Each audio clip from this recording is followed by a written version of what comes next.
Muy bien, abran por favor su Biblia a Romanos capítulo 8. Romanos capítulo 8. Romanos capítulo 8. Seguimos estudiando Romanos capítulo 8. Estaremos en este libro todavía esta semana y la que entra.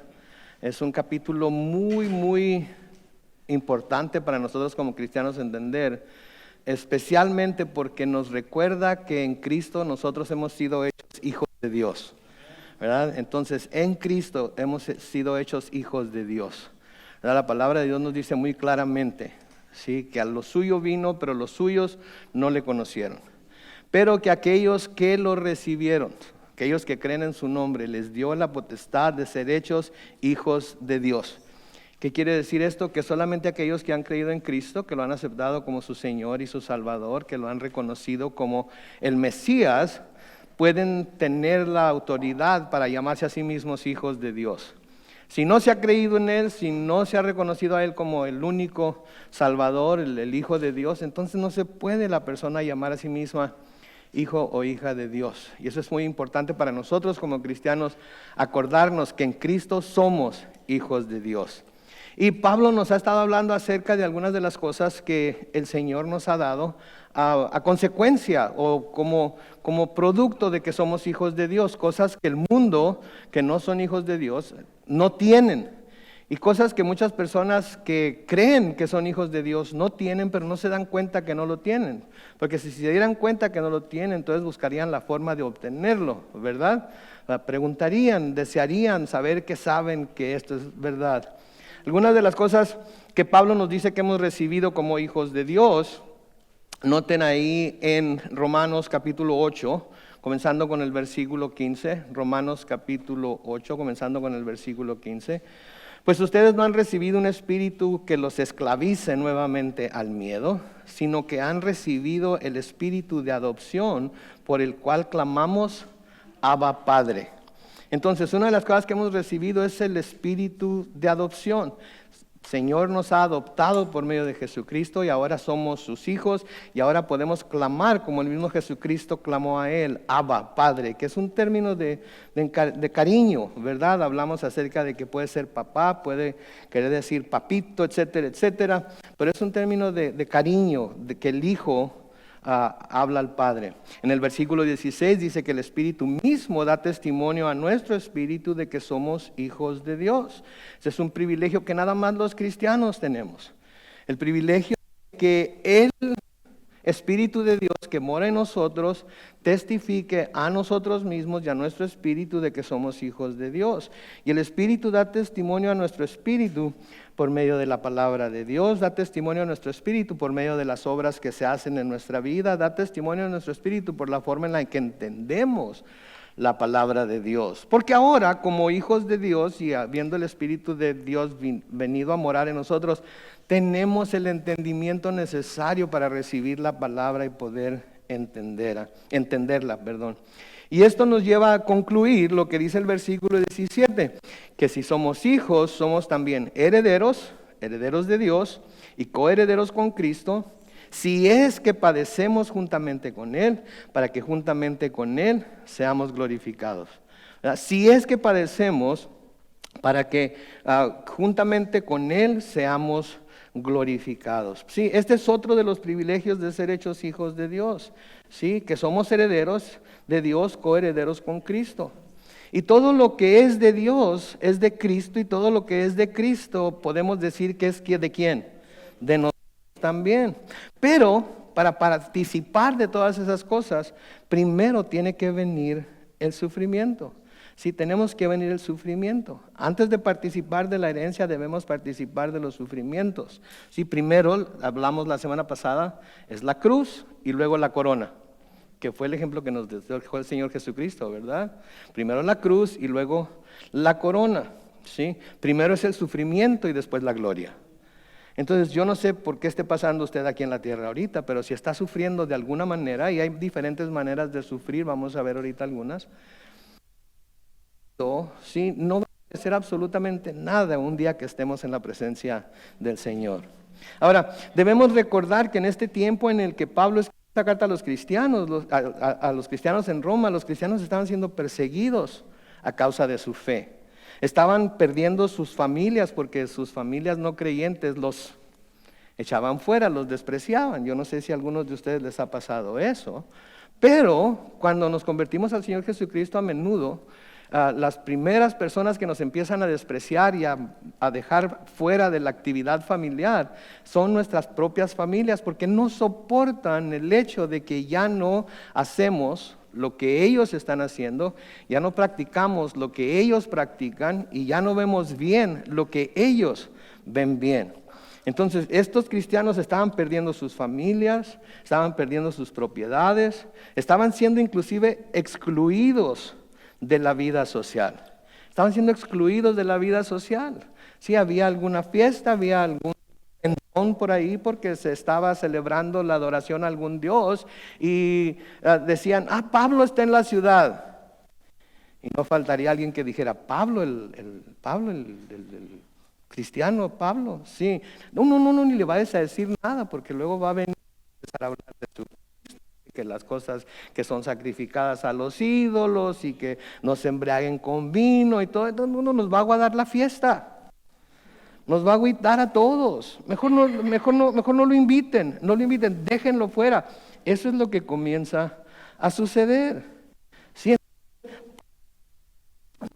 Nos habla de lo que está pasando aquí de esta manera. Noten lo que nos dice Pablo. Segunda de Corintios 4.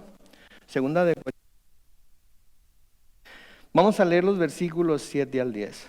Noten lo que dice. Pero tenemos este tesoro es el tesoro del Evangelio, el tesoro del conocimiento de Dios, en vasos de barro, para que se vea que la excelencia del poder es de Dios y no de nosotros. Estamos, noten, atribulados en cuanto, pero no angustiados, en apuros, pero no desesperados. Versículo 9. Pero no desamparados, derribados, pero no destruidos. Siempre llevamos en el cuerpo y por todas partes la muerte de Jesús, para que también la vida de Jesús se manifieste en nosotros. Entonces, ¿cómo se va a manifestar la vida de Jesús en nosotros? No es mostrando todos los triunfos que tenemos, es recibir sufrimiento con el mismo, no quiero decir amor, pero con recibir el sufrimiento de la misma manera que el Señor Jesucristo lo recibió. Porque fue cuando Él recibió su sufrimiento y pasó por Él que su vida fue magnificada, fue exaltada, fue hecha, en realidad le fue dada la gloria que mereció. Entonces, la manera más segura de que la vida de Jesús se manifieste en y a través de nosotros, ¿saben cuál es? Teniendo victoria tras victoria, hacer alarde de las victorias, ¿verdad? Estamos enfermos, oramos, andamos. Tenemos un problema en el trabajo, oramos, pasa el problema. Tenemos una situación con alguna persona o algo, oramos y todo se tranquiliza. Todo eso está bien, pero en la forma en la que se manifiesta más la vida de Jesucristo a través de nosotros es cuando morimos a nosotros mismos, cuando damos muerte a las obras de la carne por medio del Espíritu. Entonces, cuando yo muero a mí mismo, es cuando la vida de Jesucristo se manifiesta más poderosamente a través de mí. ¿Sí? Porque es difícil morir a uno mismo, ¿no es cierto? Es difícil tratar de hacer nuestros deseos, nuestros anhelos y nuestras aspiraciones a un lado, ¿sí? Por seguir a Jesucristo. Entonces, todo esto que estamos leyendo aquí, todo esto que estamos viendo aquí, nos lleva al versículo 18, ¿sí? De Romanos 8, en donde Pablo les dice, pues no tengo dudas de que las aflicciones del tiempo presente en nada se comparan con la gloria venidera que habrá de revelarse en nosotros. Noten, las aflicciones del tiempo presente. Ahora, Pablo está hablando de su presente, ¿verdad? Y como ya hemos dicho, en aquel tiempo los cristianos estaban siendo perseguidos, estaban siendo atribulados, etcétera, etcétera. Entonces, podemos decir que esas aflicciones del tiempo de Pablo pueden ser esas persecuciones, pueden ser esas tribulaciones. Sí, ahorita nosotros no estamos pasando por aflicciones y tribulaciones por causa de nuestra fe, de parte del gobierno, de parte de las leyes de Estados Unidos, todavía. Eso no quiere decir que nunca va a suceder, pero por ahorita no está pasando. Pero lo que sí está pasando ahorita, que pasó en aquel tiempo, fueron los desprecios de parte de un mundo incrédulo. Sí, que nosotros también somos despreciados. El mundo incrédulo nos echa para afuera, nos tiene como locos, nos tiene como lavados de coco, nos tiene como gente de mente débil, nos tiene como que necesitamos una muleta para caminar por este mundo. Permítame sugerirles que como seres humanos no necesitamos una muleta, necesitamos una silla de ruedas. Olvídese, no una silla de ruedas, necesitamos que alguien nos cargue. Y la persona que nos puede cargar y nos puede llevar a donde tenemos que ir y estar en donde tenemos que estar, ¿sabe quién es? Jesucristo, por medio del poder de su Espíritu Santo. Por eso tenemos que confiar en Él. ¿Sí? Porque así no importa nuestra condición física, sabemos que estamos seguros en sus brazos y Él nos va a llevar del punto A al punto B, y para muchos de nosotros el punto B va a ser el cielo y ya nos morimos por llegar ahí, ¿verdad? Literalmente nos morimos por llegar ahí, ¿verdad? Entonces, las tribulaciones, los desprecios del mundo incrédulo, y tendremos también que acostumbrarnos a que mientras estamos en este mundo caído, tendremos que nadar en contra de la corriente. Tenemos que nadar en contra de la corriente que busca arrastrarnos a pensar como el mundo piensa y a practicar lo que practica el mundo. ¿Sí? ¿Alguna vez se han quedado atorados en una corriente del océano, del mar? Se han metido aquí a Coronado o algo y a veces hay corrientes por abajo del agua. Y esas corrientes tienen la habilidad para arrastrar al mejor nadador hacia adentro, si ese nadador no sabe cómo lidiar con las corrientes, ¿sí? Aunque no quiera. Yo fui atrapado en una de esas corrientes una vez y miré mi vida pasar por enfrente de mis ojos. No es cierto, era la gente que estaba en la playa, ¿verdad? Pero me acuerdo que por más que le daba, por más que no podía salir, y de repente me acordé. ¿Sabes qué? No tienes que nadar en contra de la corriente, tienes que nadar hacia un lado de la corriente. Y empecé a nadar hacia un lado de la corriente y de repente sentí que la corriente me soltó. Y gracias a Dios, porque cuando levanté los ojos así, ya que pude tocar la arena debajo de mis pies, aunque fuera de puntitas, lo primero que vi cuando abrí los ojos fue un salvavidas que venía por mí. Mis hermanos, así es lo que pasa cuando estamos en el Señor Jesucristo. A veces las corrientes del mundo nos arrastran. No queremos, no lo deseamos, no lo buscamos, pero nos descuidamos y las corrientes del mundo nos arrastran a pensar como el mundo piensa, a practicar lo que el mundo practica, a desear lo que el mundo desea. ¿Sí? Pero lo que tenemos que hacer es acordarnos que tenemos un salvavidas. Y nosotros ni siquiera tenemos que nadar para un lado, para el otro. Lo único que tenemos que hacer es abrir los ojos, verlo enfrente de nosotros y agarrarnos de Él. Y Él nos saca de las olas que nos están queriendo tumbar. Y no solamente tumbar, sino que quieren arrastrarnos a adoptar las filosofías del mundo y a practicar lo que el mundo practica. Pero las aflicciones también pueden ser las luchas que tenemos con nuestra propia carne, ¿no es cierto? Todos tenemos luchas con nuestra propia carne. Pablo las tenía, las cosas que no quiero hacer esas hago, las que quiero hacer no las hago. Entonces, también las aflicciones vienen de las luchas que podemos tener con nuestra propia carne, nuestros propios deseos, que a menudo, si somos honestos, van en contra de lo que Dios quiere para nosotros. Pero nosotros estamos nada más clavados, concentrados en lo bueno que nosotros creemos que esas cosas van a hacer para nosotros. En el placer que nos va a traer, en la prosperidad que nos va a traer, en el gusto que nos va a traer, etcétera, etcétera. Y no podemos ver más allá de ello. ¿Sí? Y empezamos a ver, ¿cómo se llaman esos paisajes que se ven en el desierto que parece que están ahí pero no están? Espejismos. Vemos un espejismo de que, lo único que tengo que hacer es alcanzar eso y con eso ya todo va a estar bien. Y luego nos esforzamos por llegar ahí y tratamos de obtenerlo, ¿y qué sucede? Se desaparece porque no era nada de provecho, porque no era nada bueno, porque era algo que nosotros queremos, que nosotros deseamos, pero no es lo que Dios tiene para nosotros. Nosotros tenemos que seguir más adelante siguiendo a Dios. Entonces, las aflicciones también pueden ser las luchas que tenemos con nuestra propia carne, deseos. Sí, que a menudo van en contra de lo que Dios quiere para nosotros. La lucha que se lleva a cabo entre el espíritu y la carne, de la cual ya hablamos antes. ¿Y saben qué, mis hermanos? Todo ello, todo lo que he estado mencionando, cansa, ¿no es cierto? desgasta.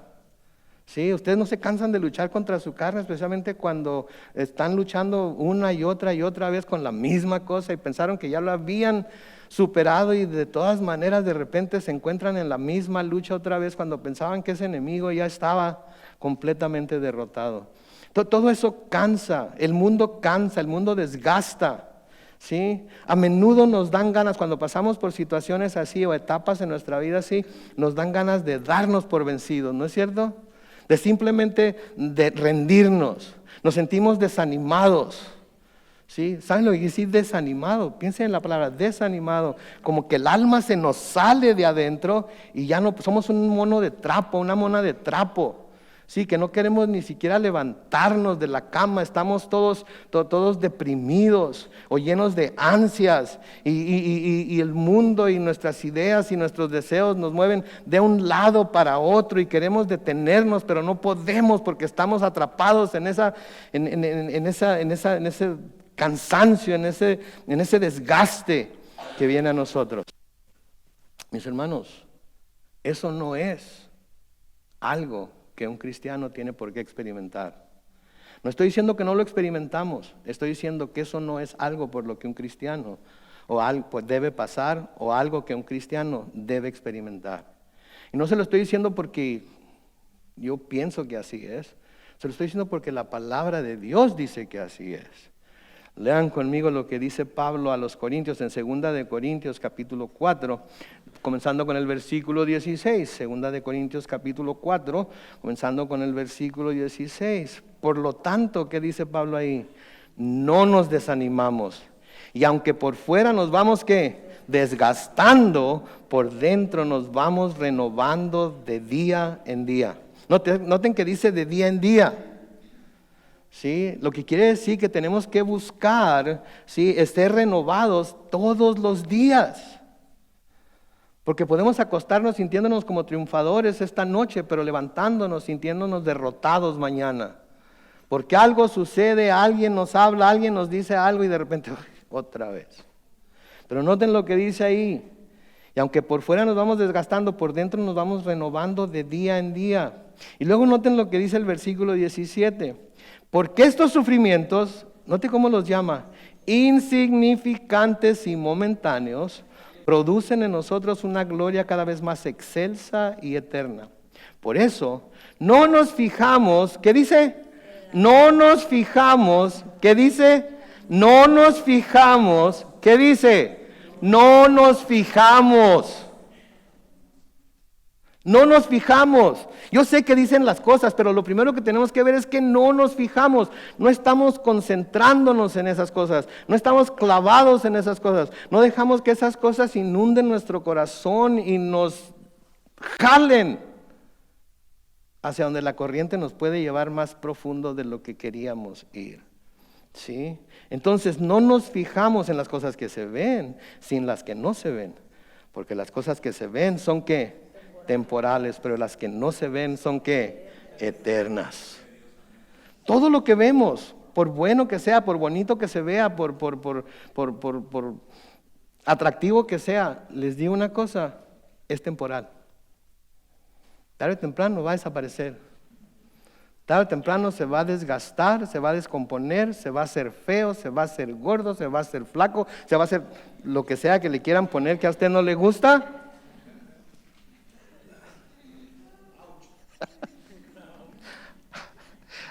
A veces escucho un pastor que dice, alguien diga ouch, ¿verdad? ¿Verdad?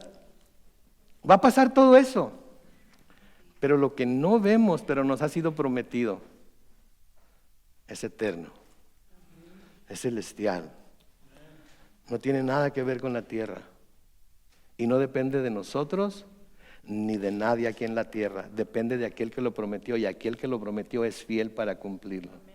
¿Sí? Entonces, como cristianos, vivimos por la fe y no por vista, nos dice 2 de Corintios 5:7, ¿no es cierto?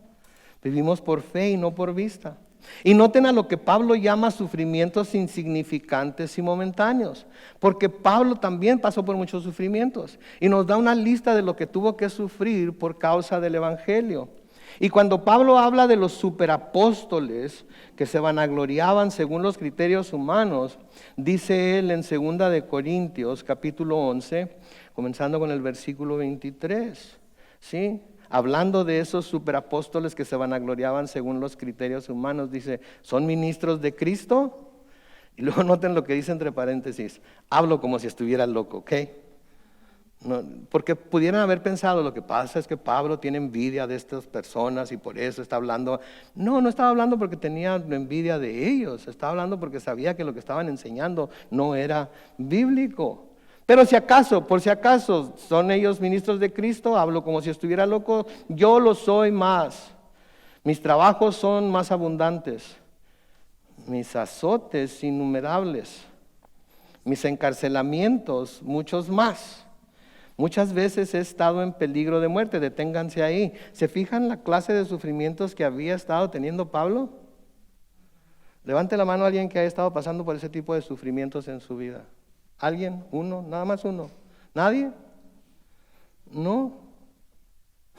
¿Nadie le han dado de azotes? No de cintarazos cuando estaba chiquito porque se había portado mal. Eso no cuenta, ¿ok? Eso no es nada. De azotes, ¿sí?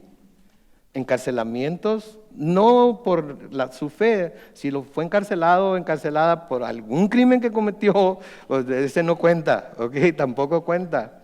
Pero si fue por su fe en Jesucristo, entonces sí cuenta, ¿sí?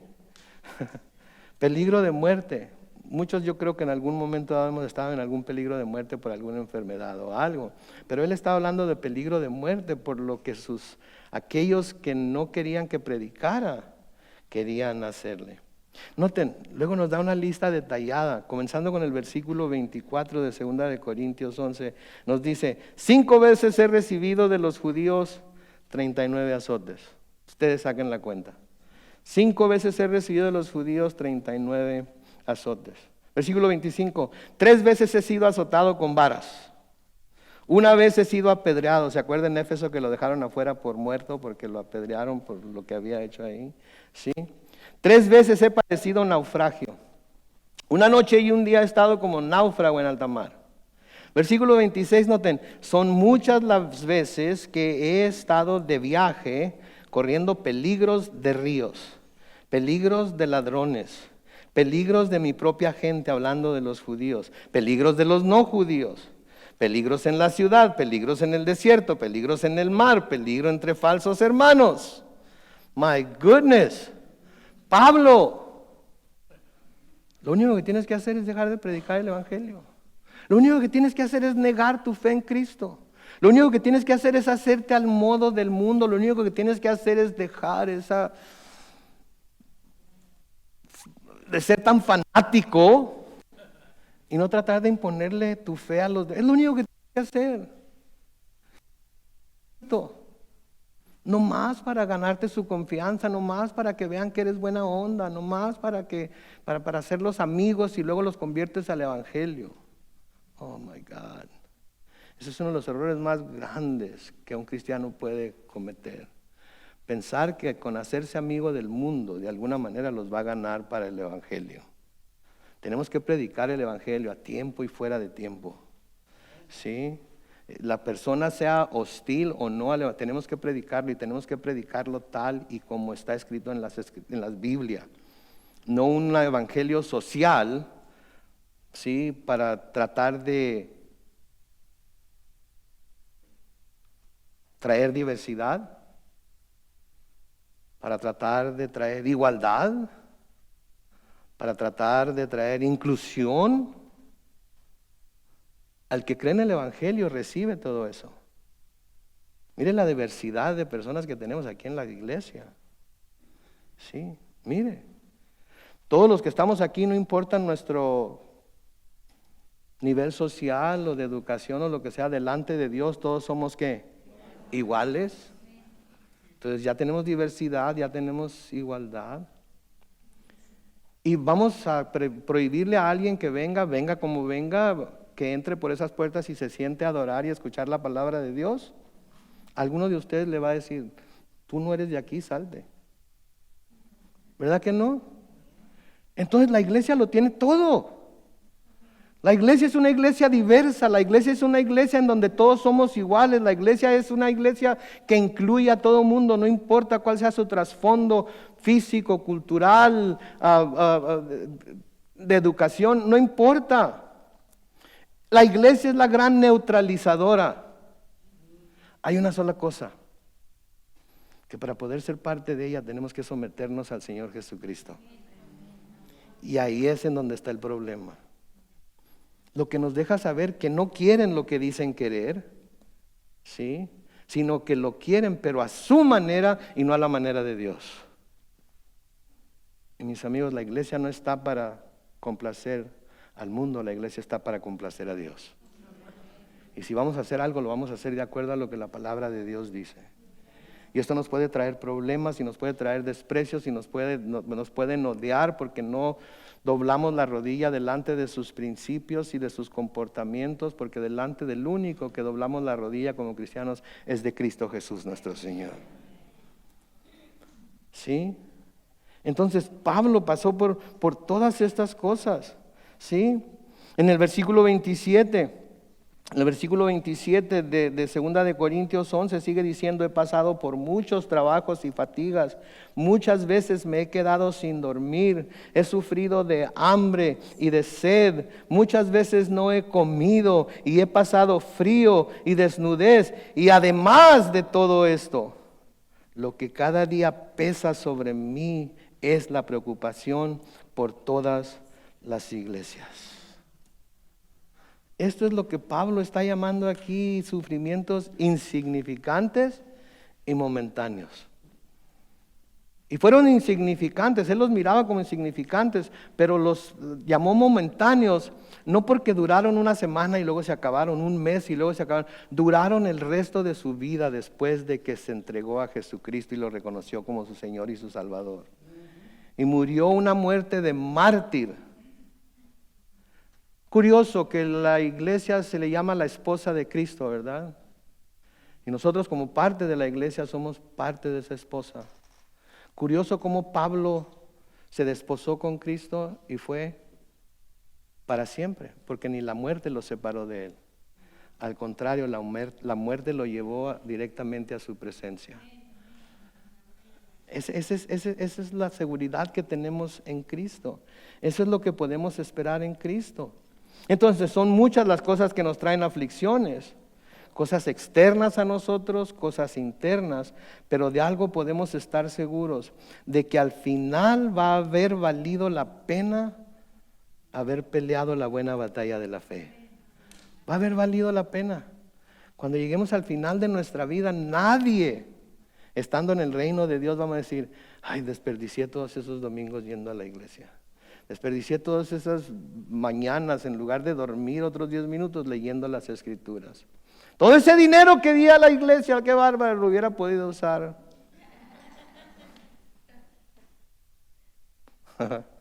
¿Verdad? No vamos a necesitar nada de eso. Pero vamos a tener lo prometido, que es que vamos a estar en el cielo por una eternidad. ¿Sí? El Señor no nos prometió que íbamos a tener un jardín de rosas. ¿Se acuerdan de la canción? No vamos a vivir en un jardín de rosas. Nos prometió que íbamos a vivir en el cielo con Él. No nos prometió que aquí en la tierra íbamos a vivir una vida libre de problemas, de aflicciones, de sufrimientos, etcétera, etcétera. Nos prometió que un día íbamos a estar en el cielo con Él. Sí. Y esperamos estar un día en el cielo con Él.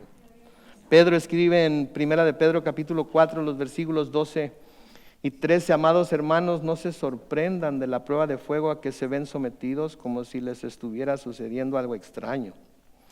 Versículo 13: al contrario, alégrense de ser partícipes, alégrense de ser partícipes, alégrense de ser partícipes de los sufrimientos de Cristo, para que también se alegren grandemente cuando la gloria de Cristo se revele. ¿Se fijaron la diferencia ahí?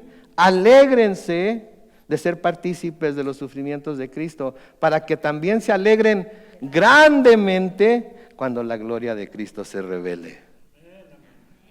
¿Sí? Créanme, mis hermanos, cuando el Señor venga por nosotros y nos arrebate, o cuando nosotros abramos los ojos en su presencia,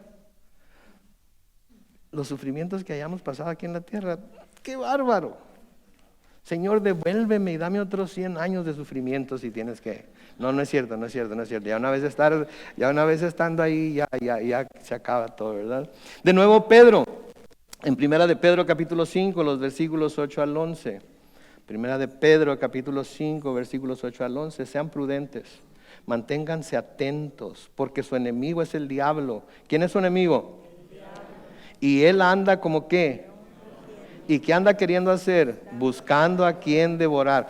Pero ustedes manténganse como firmes y háganle frente. Sepan que en todo el mundo sus hermanos están enfrentando los mismos sufrimientos, pero el Dios de toda gracia que en Cristo nos llamó a su gloria eterna. ¿En quién nos llamó a su gloria eterna? En Cristo. Esas son dos palabras que tienen que memorizarse, especialmente cuando entramos a los capítulos que hablan de predestinación, elección, etcétera. Tienen que memorizar en Cristo, ¿sí? Entonces, en Cristo. Entonces, pero el Dios de toda gracia que en Cristo nos llamó a su gloria eterna, los perfeccionará, afirmará, fortalecerá, después de un breve, y establecerá después de un breve sufrimiento. A Él se ha dado el poder por los siglos de los siglos, y la iglesia dice, amén. Entonces Él nos está perfeccionando y nos va a llevar a la perfección. Él nos afirma ahorita, nos está afirmando hoy a través de su palabra y nos seguirá afirmando mientras estemos en esta tierra. Él nos fortalecerá, nos está fortaleciendo y nos seguirá fortaleciendo y nos establecerá después de un breve sufrimiento. Breve. ¿Qué tan breve? No sé. Puede ser una semana para usted, puede ser un mes, pueden ser 15 años, pueden ser 3 años, puede ser el resto de su vida. ¿Qué es eso comparado con una eternidad? ¿Qué es eso comparado con una eternidad? Ay, pastor, lo hace que se oiga muy sencillo, muy simple. Usted no sabe. No, sí sé. Yo he visto a personas que he amado muchísimo sufrir cosas que nunca esperaron sufrir, cosas que yo nunca esperaría que hubieran sufrido, pero las sufrieron. Pero estoy convencido de que están en la presencia del Señor ahorita y que me están esperando. Y yo sé que yo quiero estar allá, pero porque el Señor me tiene aquí entre ustedes, tengo que esperar hasta que Él diga que me tengo que ir. Y note que no solo somos nosotros los que estamos esperando ser rescatados de los efectos que el pecado ha tenido sobre este mundo. ¿Por qué le digo eso? Note el versículo 19 de Romanos 8. Porque la creación aguarda con gran impaciencia la manifestación de los hijos de Dios. Porque la creación fue sujetada a vanidad, no por su propia voluntad, sino porque así lo dispuso Dios, pero todavía tiene esperanza. Sí, entonces la creación también, así como nosotros, no quiero hablar por ustedes, yo sí estoy impaciente, pero así como nosotros se supone que estamos impacientes por ser rescatados, por ser llevados al cielo, por ser sacados de esta tierra que a veces no tiene más que sufrimientos. La creación misma dice que está con gran impaciencia, está esperando la manifestación de los hijos de Dios. ¿Por qué? Porque cuando la manifestación de los hijos de Dios se lleve a cabo, la tierra también va a ser liberada. ¿Sí? Tenemos que recordar que fue Dios el que hizo que la tierra fuera sujetada a vanidad. Fue Él. Él es el que la creó, Él la sujetó a vanidad. En Génesis capítulo 3, los versículos 17 y 18, noten lo que dice ahí. Génesis capítulo 3, versículos 17 y 18. Al hombre le dijo, puesto que accediste a lo que te dijo tu mujer y comiste del árbol de que te ordené que no comieras, maldita será la tierra por tu causa. Con dolor comerás de ella todos los días de tu vida. Te producirá espinos y cardos y comerás hierbas del campo. Íbamos a ser todos vegetarianos. Pero a alguien se le ocurrió matar un cochito y hacerlo carnitas. Y aquí estamos, ¿verdad? Pozolito, ¿verdad? Entonces Dios fue el que maldijo la tierra, Dios fue el que la sujetó a vanidad. ¿Se dan cuenta de ello? Ahora piensen, la tierra, la creación, el universo, piensen en esto, está maldecido, está maldecida. ¿Sí? Y esta no fue la única vez que Dios hizo esto, menciona esto, porque también lo hizo con la tierra de Israel cuando ellos transgredieron la ley del Señor. Así como lo hizo con la tierra, lo hizo luego en particular con la tierra de Israel. Lo vamos a ver en nuestro estudio en Isaías, pero en Isaías 24, los versículos 3 al 5, leemos lo siguiente: la tierra ha quedado totalmente vacía y saqueada, porque el Señor ha emitido esta sentencia. Noten, es el Señor. La tierra ha quedado destruida, cayó enferma y con ella también el mundo. El cielo y la tierra se enfermaron. La tierra quedó contaminada por causa de sus habitantes, pues transgredieron las leyes, falsearon el derecho y quebrantaron el pacto eterno. Si Dios ha determinado esto, ¿usted cree que los carros eléctricos van a salvar la tierra?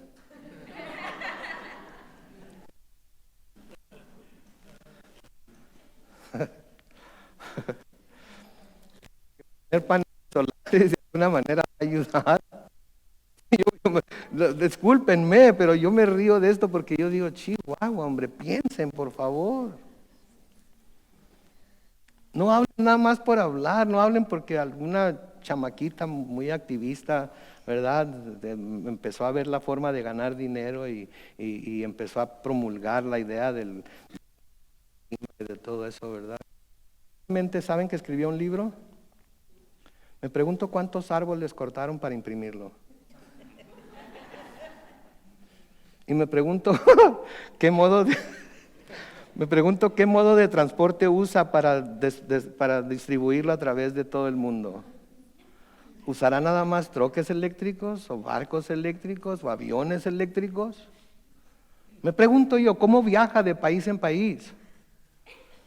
De repente le salen algas, se aletea y no contamina el ambiente por medio de los aviones en los que viaja y todo eso. La hipocresía, mis hermanos, de aquellos que quieren que nos sometamos a los principios de este mundo, cuando nosotros sabemos que Dios lo tiene todo en su mano. Y Él nos dice que un día va a ser destruido con calor ferviente. Para un nuevo mundo para todos aquellos que creen en Él.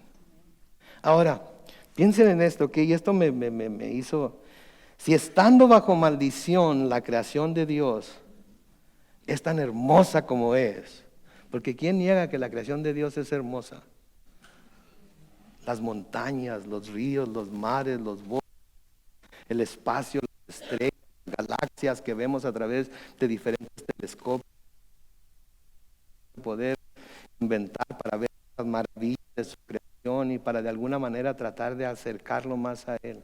Si está bajo maldición, la creación de Dios bajo maldición es tan hermosa como es, ¿se imaginan lo que debió haber sido en su estado original? ¿Se imaginan? No puedo. No puedo imaginar, si esta tierra es tan hermosa así como es, con todos y los defectos, con toda y la maldición de Dios, ¿se imaginan lo hermoso que debe haber sido el huerto del Edén? Y Adán lo cambió por una pieza de alguna fruta que ni siquiera conocemos. Dicen que fue una manzana, ¿verdad? Pudo haber sido una tuna llena de espinas. Y de todos modos el hombre es tan necio. Ay, mira qué bonita se ve. ¡Ah! Me dolió. A ver si también la boca me la espino, ¿verdad? Me de comer. No fui yo, fue el...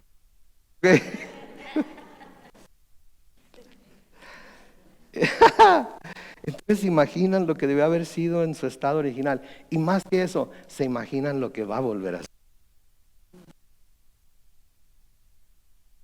Adán le entregó a Satanás, Dios lo va a tomar y lo va a transformar y va a ser el paraíso al que a nosotros nos va a llevar. Esta es más que razón para adorar al Dios que nos ha dado el privilegio de, por su gracia, por su mera gracia, y a través de su Hijo Jesucristo se ha revelado a nosotros. Ahorita todos deberíamos estar de rodillas, rostro al suelo, diciendo, santo, santo, santo es Jehová de los ejércitos. No somos dignos de estar en su presencia, pero lo estamos. Pero lo estamos. Noten, sigue diciendo ahí en el versículo 21, pues también la creación misma será liberada de la esclavitud de corrupción, para así alcanzar la libertad gloriosa de los hijos. Como dice el versículo 20, la creación fue sujetada a vanidad, pero esa sujeción siempre estuvo y sigue estando acompañada de la esperanza de que un día Dios saque de su creación lo que fue su intención en el principio, un paraíso en donde el hombre y la creación puedan vivir en paz. Y no vamos a necesitar carros eléctricos, ni paneles solares, ni nada de eso, para poder estar en su presencia y vamos a disfrutar de todo ello.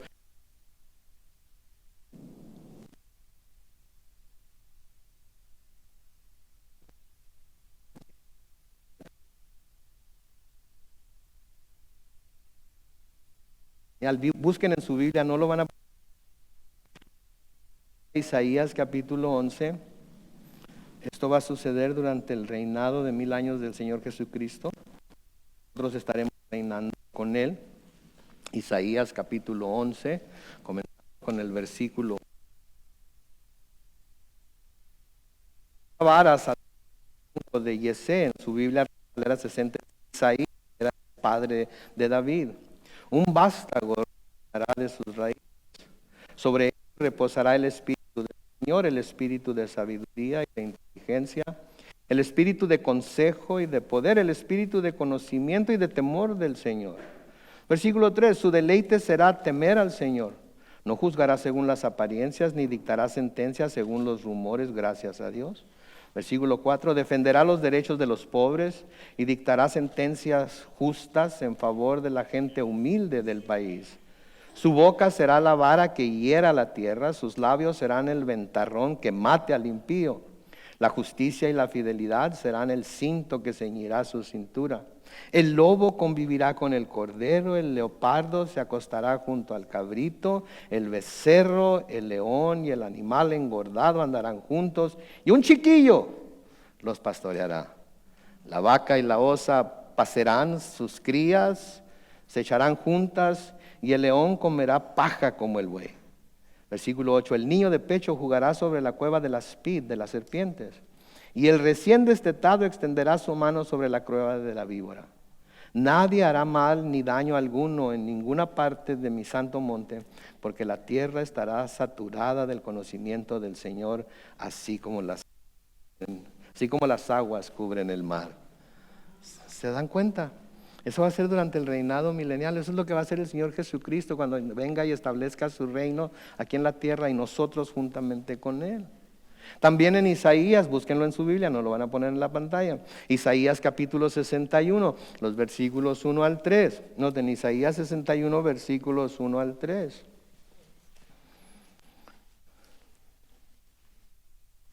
Jesucristo cita este versículo en el Evangelio de Lucas, también hablando de sí mismo. Isaías 61, versículos 1 al 3 dice, el Espíritu de Dios, el Señor, está sobre mí.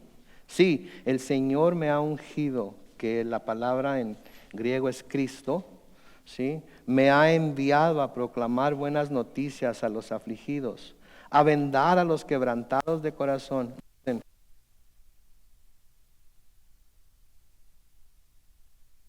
El año de la buena voluntad del Señor y el día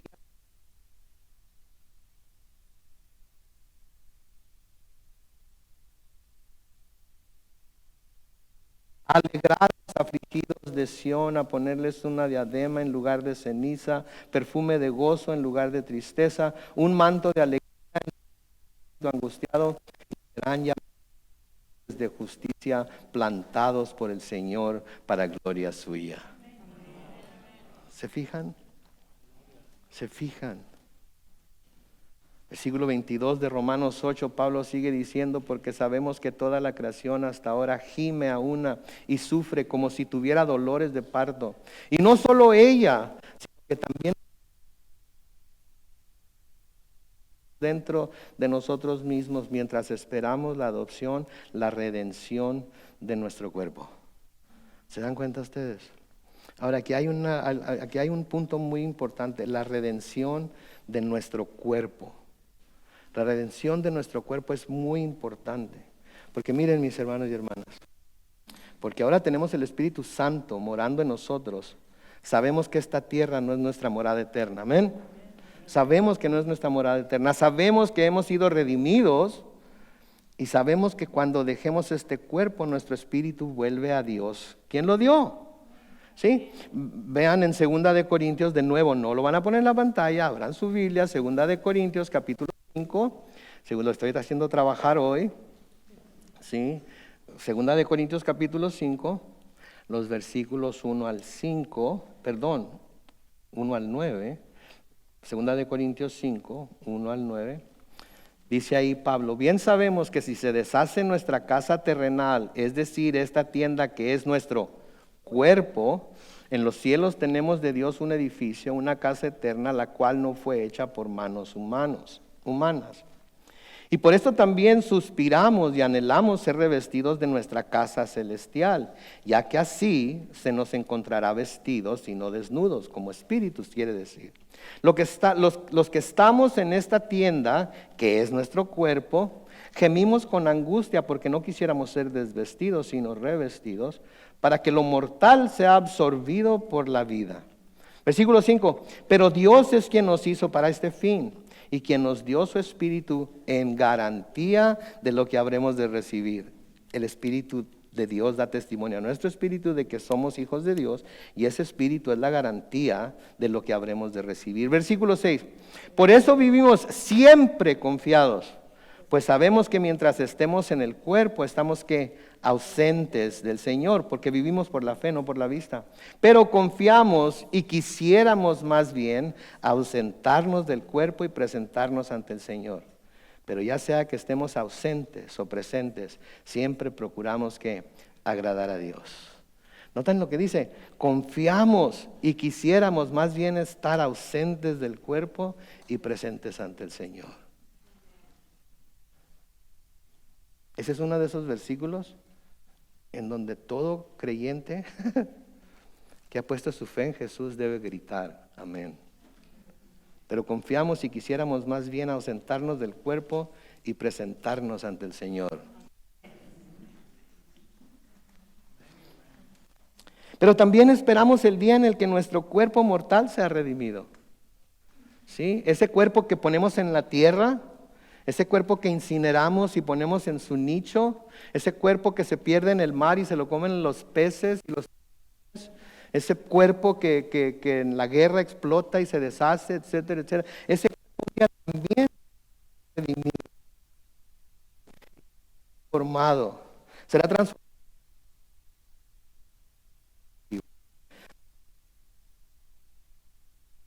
Nos dice 1 de Corintios. Por favor, es importante. La resurrección es la manifestación final de que y el pecado han sido derrotados. ¿Ok?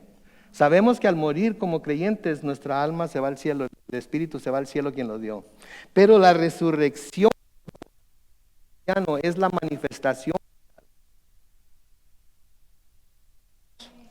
Vean ahí en 1 de Corintios 15, y lo hice a propósito porque quiero que lo lean en su Biblia.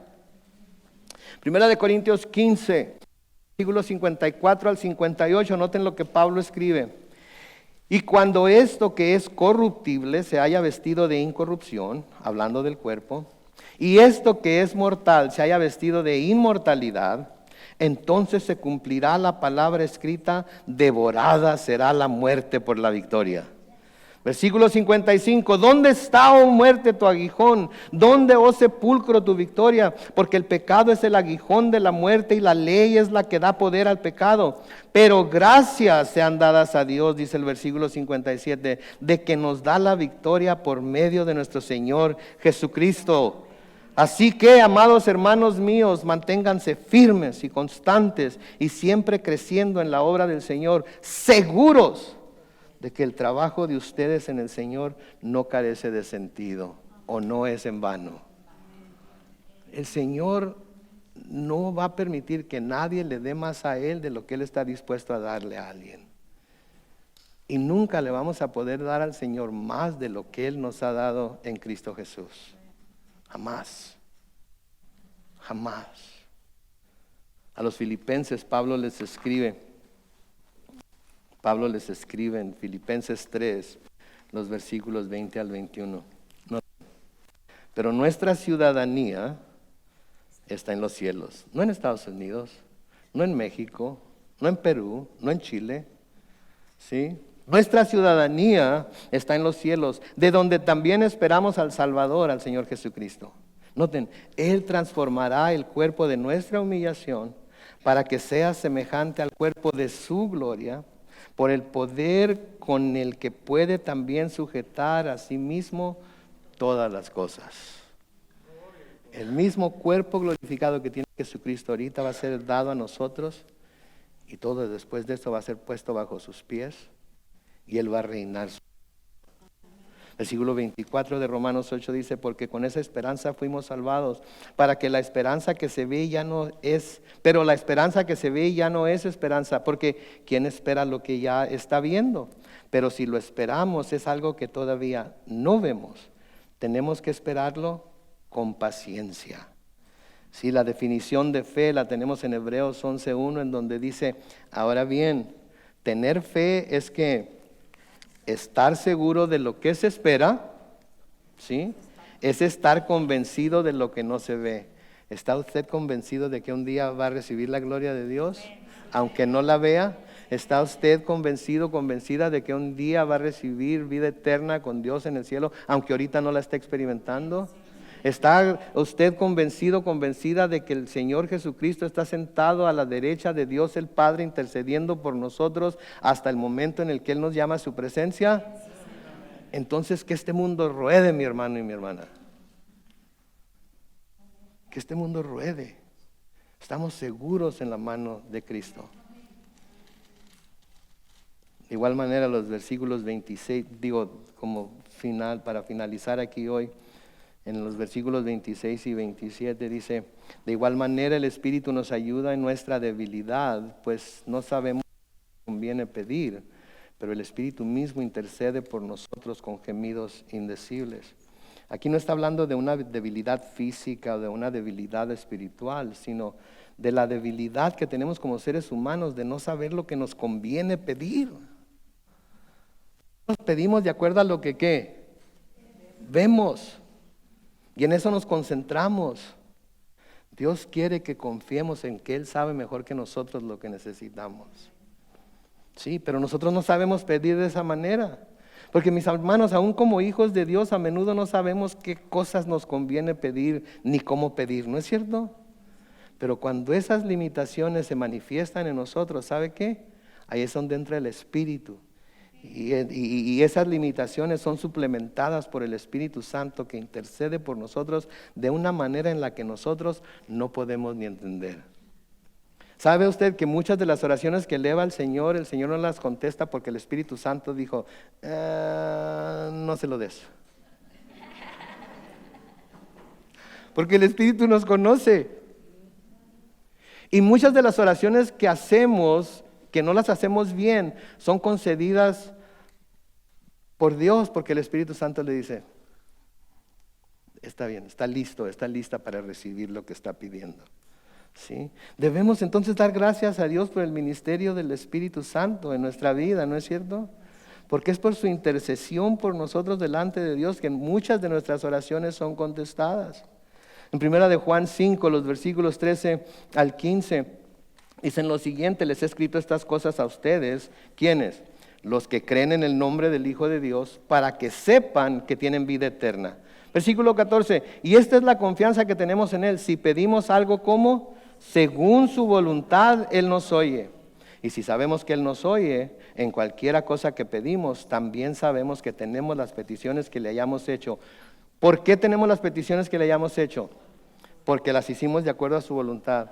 Pero a veces pedimos cosas que no son de acuerdo a su voluntad. ¿Sí? Entonces no es que Dios sea malo, es que Dios es demasiado bueno como para darnos algo que iría contra sus principios, que iría contra su palabra, que iría contra su plan perfecto para nuestras vidas. ¿Sí?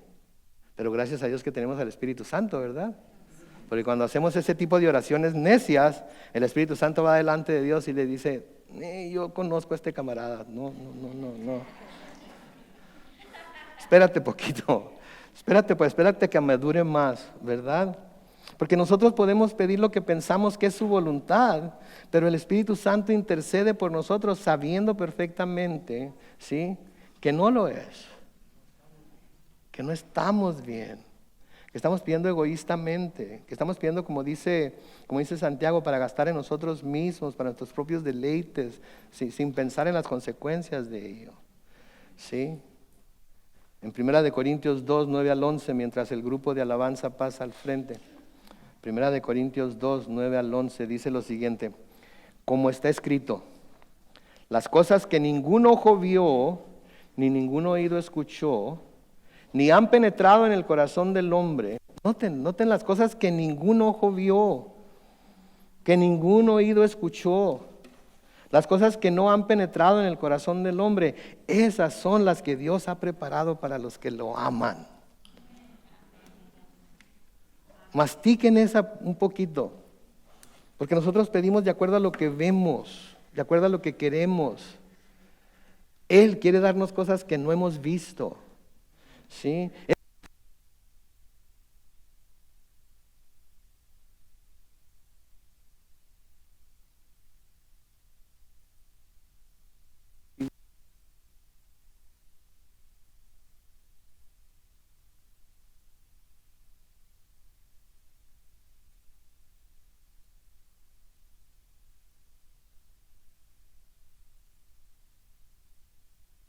¿Cómo?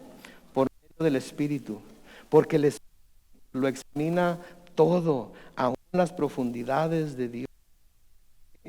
¿Quién de los hombres puede saber las cosas del hombre, sino el Espíritu del hombre que está en él? Asimismo, nadie conoce las cosas de Dios, sino el Espíritu de Dios. Mis hermanos,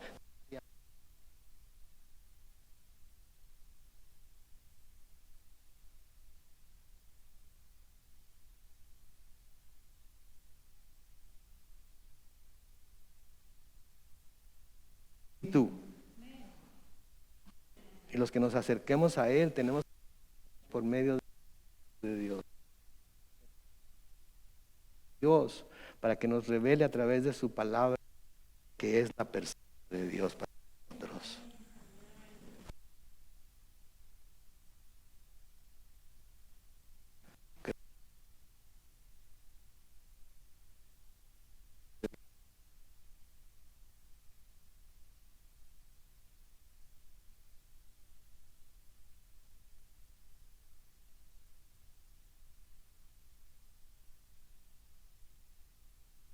Oremos. Padre Celestial, te damos tantas gracias, Señor, en esta mañana por tu palabra, enseñanza. Gracias, Padre, te doy yo como el medio que usas para traer estas enseñanzas, oh Dios, porque, Señor, ninguno es competente en sí mismo para revelar estas verdades. Y, Señor, hasta yo como tu siervo me asombro a veces de las cosas que nos revelas, oh Dios, acerca de quién eres tú, de cómo piensas, de cómo sientes, de cómo quieres revelarte y manifestarte a tu pueblo. Gracias, Señor, por esa esperanza de que te tenemos mientras estemos aquí en la tierra, lo que un día tú restaurarás todo al diseño original que tuviste en mente cuando el mundo hizo y nos pusiste en medio de él. Señor, ayúdanos a caminar por esta tierra buscando siempre entenderte hasta donde nuestra mente finita alcance para entenderte, pero ayudados por el poder de tu Espíritu para poder acercarnos a tu mismo trono de gracia, a tu mismo trono celestial en el Espíritu, así como lo hizo Isaías. Bendecimos tu santo nombre, te damos toda la honra y toda la gloria y toda la alabanza porque tú lo mereces. Y así con los ojos cerrados y el rostro inclinado, tanto las personas que están aquí con nosotros como las personas que nos estén viendo en Facebook, vean en YouTube, Si hay alguien que no ha doblado la rodilla delante del Señor Jesucristo, que no lo ha aceptado como Señor y Salvador, que quizás se ha apartado de Él y no ha caminado con Él, es muy sencillo ser salvo y es muy sencillo volverse a Él. Simplemente tenemos que decir: Señor, perdóname, ayúdame, cámbiame, hazme una nueva criatura, lléname de tu espíritu y ayúdame a vivir en ti, para ti y por ti, hasta el día que me llames o me lleves a tu presencia. Conoces y ves cada corazón. Haz con cada persona de acuerdo a su fe.